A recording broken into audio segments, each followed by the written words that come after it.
जय श्री राम दोस्तों। तो आज हम शुरू करते हैं रामचरितमानस के अखंड बालकांड का डे 3।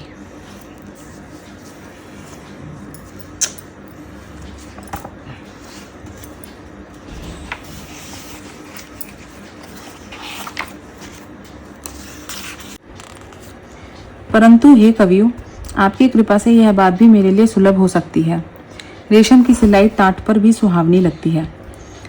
चतुर पुरुष उसी कविता का आदर करते हैं जो सरल हो और जिसमें निर्मल चरित्र का वर्णन हो तथा जिसे सुनकर शत्रु भी स्वाभाविक वैर को भूलकर सराहना करने लगे। ऐसी कविता बिना निर्मल बुद्धि के होती नहीं और मेरी बुद्धि का बल बहुत ही थोड़ा है। इसलिए बार बार निहोरा करता हूँ कि हे कवियों, आप कृपा करें जिससे मैं हरियश का वर्णन कर सकूं। कवि और पंडित गण, आप जो रामचरित्र रूपी मानसरोवर के सुंदर हंस हैं, मुझ बालक की विनती सुनकर और सुंदर रुचि देखकर मुझ पर कृपा करें। मैं उन वाल्मीकि मुनि के चरण कमलों की वंदना करता हूँ जिन्होंने रामायण की रचना की है। जो खर राक्षस सहित होने पर भी खर कठोर से विपरीत बड़ी कोमल और सुंदर है तथा जो दूषण राक्षस सहित होने पर भी दूषण अर्थात दोष से रहित है। मैं चारों वेदों की वंदना करता हूँ जो संसार समुद्र के पार होने के लिए जहाज के समान है तथा जिन्हें श्री रघुनाथ जी का निर्मल यश वर्णन करते स्वप्न में भी खेद नहीं होता। मैं ब्रह्मा जी के चरण रज की वंदना करता हूँ जिन्होंने भवसागर बनाया है, जहाँ से एक ओर संतरूपी अमृत चंद्रमा और कामधेनु निकले और दूसरी ओर दुष्ट मनुष्य रूपी विष और मदिरा उत्पन्न हुए। देवता, ब्राह्मण, पंडित, ग्रह, इन सबके चरणों की वंदना करके हाथ जोड़कर कहता हूँ कि आप प्रसन्न होकर मेरे सारे सुंदर मनोरथों को पूरा करें। फिर मैं सरस्वती जी और देव नदी गणगंगा जी की वंदना करता हूँ। दोनों पवित्र और मनोहर चरित्र वाली हैं। एक गंगा जी स्नान करने और जल पीने से पापों को हरती है और दूसरी सरस्वती जी गुण और यश कहने और सुनने से अज्ञान का नाश कर देती हैं। श्री महेश और पार्वती को मैं प्रणाम करता हूँ जो मेरे गुरु और माता पिता हैं, जो दीन बंधु और नित्य दान करने वाले हैं, जो सीतापति श्री रामचंद्र जी के सेवक, स्वामी और सखा हैं तथा मुझे तुलसीदास का सब प्रकार से कपट रहित हित करने वाले हैं। जिन शिव पार्वती ने कलयुग को देखकर जगत के हित के लिए शाबर मंत्र समूह की रचना की, जिन मंत्रों के अक्षर बेमेल हैं, जिनका न कोई ठीक अर्थ होता है और न ही जप होता है, तथापि श्री शिवजी के प्रताप से जिनका प्रभाव प्रत्यक्ष है, वे उमापति शिवजी मुझ पर प्रसन्न होकर इस कथा को आनंद और मंगल की मूल बनाएंगे। इस प्रकार पार्वती जी और शिव जी दोनों का स्मरण करके और उनका प्रसाद पाकर मैं चाव भरे चित्त से श्री रामचरित्र का वर्णन करता हूँ। मेरी कविता श्री शिव जी की कृपा से ऐसे सुशोभित होगी जैसे तारक गणों के सहित चंद्रमा के साथ रात्रि शोभित होती है। जो इस कथा को प्रेम सहित एवं सावधानी के साथ समझ बूझकर कहीं सुनेंगे, वे कलयुग के पापों से रहित और सुंदर कल्याण के भागी होकर श्री रामचंद्र जी के चरणों के प्रेमी बन जाएंगे। यदि मुझ पर श्री शिवजी और पार्वती जी की स्वप्न में भी सचमुच प्रसन्नता हो तो मैं इस भाषा कविता का जो प्रभाव कहा है वह सब सच हो। मैं अति पवित्र श्री अयोध्यापुरी और कलयुग के पापों का नाश करने वाली श्री सरयू नदी की वंदना करता हूँ। फिर अवधपुरी के उन नर नारियों को प्रणाम करता हूँ जिन पर प्रभु श्री रामचंद्र जी की ममता थोड़ी नहीं है। उन्होंने सीता जी की निंदा करने वाले के पाप समूहों को नाश कर उनको शोक रहित बनाकर अपने लोक में बसा दिया। मैं कौशल्या रूपी पूर्व दिशा की वंदना करता हूँ जिसकी कीर्ति समस्त संसार में फैल रही है, जहाँ से विश्व को सुख देने वाली और दुष्ट रूपी कमलों के लिए पाल के समान श्री रामचंद्र जी रूपी सुंदर चंद्रमा प्रकट हुए। सब रानियों सहित राजा दशरथ जी को पुण्य और सुंदर कल्याण की मूर्ति मानकर मैं मन, वचन और कर्म से प्रणाम करता हूँ। अपने पुत्र का सेवक जानकर वे मुझ पर कृपा करें।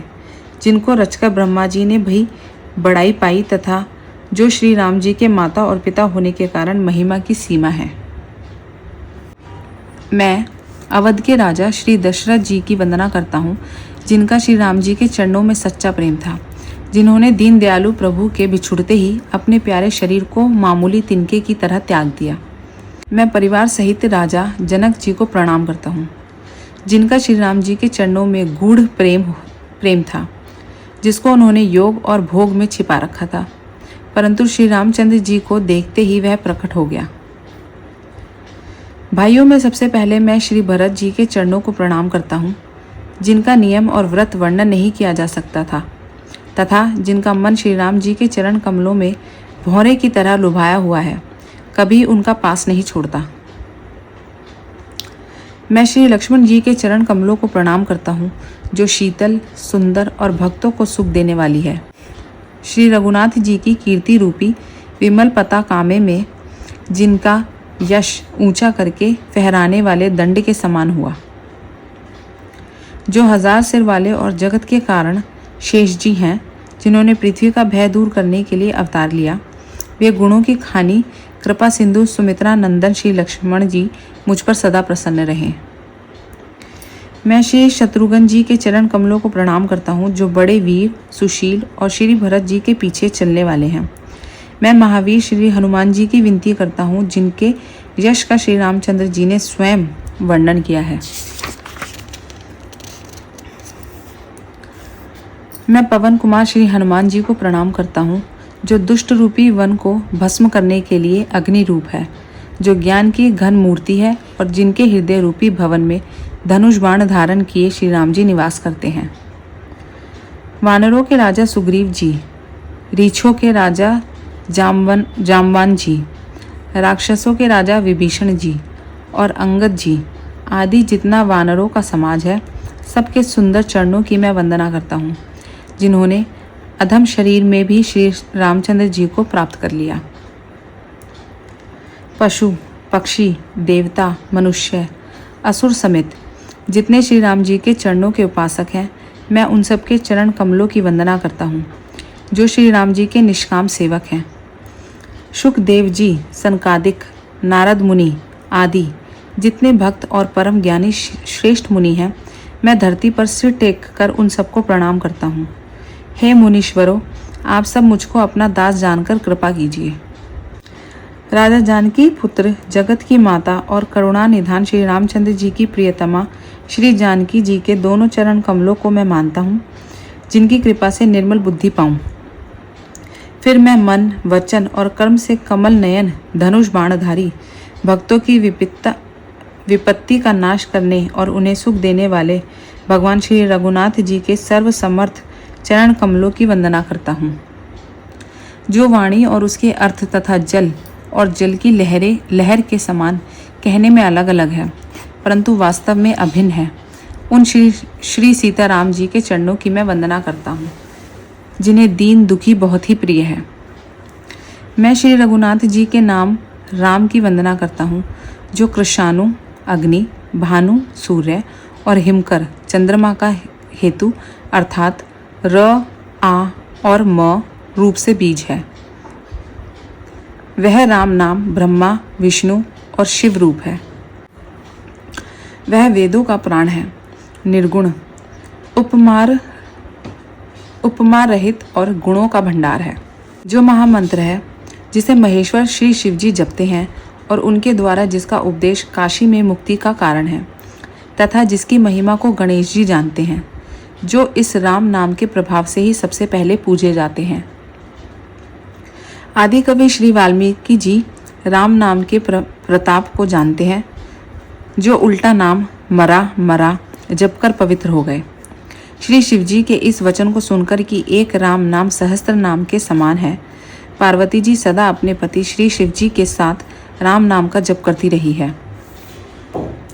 नाम के प्रति पार्वती जी के हृदय की ऐसी प्रीति देखकर श्री शिव जी हर्षित हो गए और उन्होंने स्त्रियों में भूषण रूप पार्वती जी को अपना भूषण बना लिया। नाम के प्रभाव को श्री शिव जी भली भांति जानते हैं, जिसके कारण कालकूट जहर ने उनको अमृत का फल दिया। श्री रघुनाथ जी की भक्ति वर्षा ऋतु है। तुलसीदास जी कहते हैं कि उत्तम सेवक गण धान है और राम नाम के 2 सुंदर अक्षर सावन भादो के महीने हैं।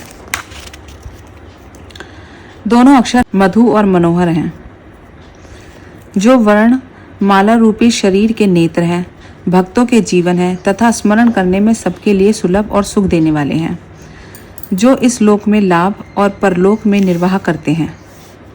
यह कहने, सुनने और स्मरण करने में बहुत ही अच्छे हैं। तुलसीदास को तो श्री राम लक्ष्मण के समान प्यारे हैं। इनका अलग अलग वर्णन करने में प्रीति बिलगाती है, परंतु है ये जीव और ब्रह्मा के समान स्वभाव से ही साथ रहने वाले। ये दोनों अक्षर नर नारायण के समान सुंदर भाई हैं।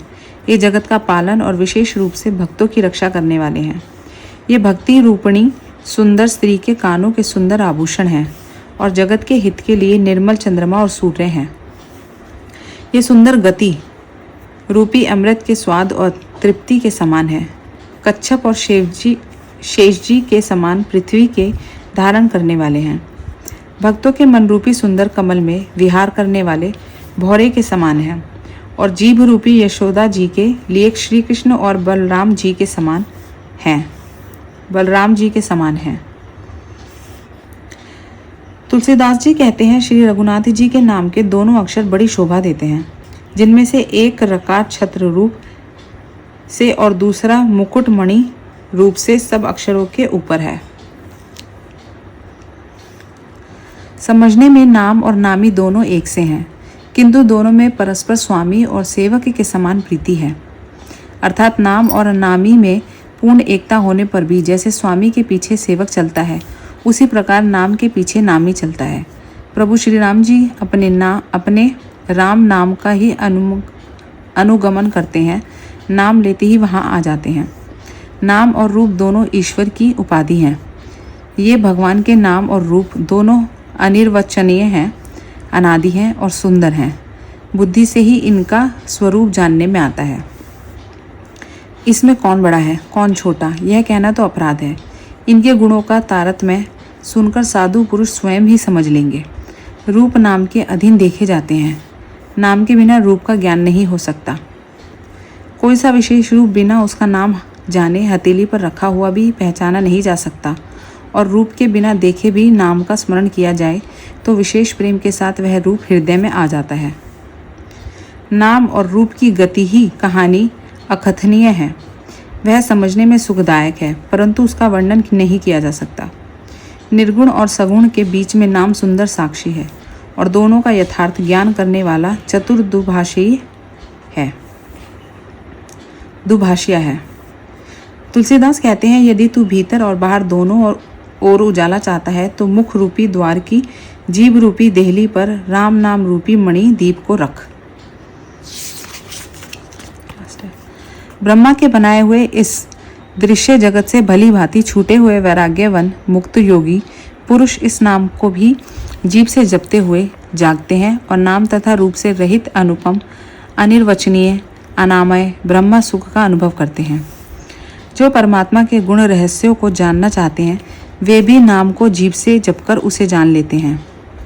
साधक लौ लगाकर नामक जप करते हैं और अणिमादि सिद्धियों को पाकर सिद्ध हो जाते हैं। आर्त भक्त नाम जप करते हैं तो उनके बड़े भारी बुरे बुरे संकट मिट जाते हैं और वे सुखी हो जाते हैं। जगत में 4 प्रकार के, पहला अर्थार्थी धनादि की चाह से भजने वाले, दूसरा आर्त संकट की निवर्ति के लिए भजने वाले, तीसरा जिज्ञासु भगवान को जानने की इच्छा से भजने वाले, तीसरा ज्ञानी भगवान को तत्व से जानकर स्वाभाविक ही प्रेम से भजने वाले राम भक्त हैं, और चारों ही पुण्यात्मा पाप रहित और उदार हैं।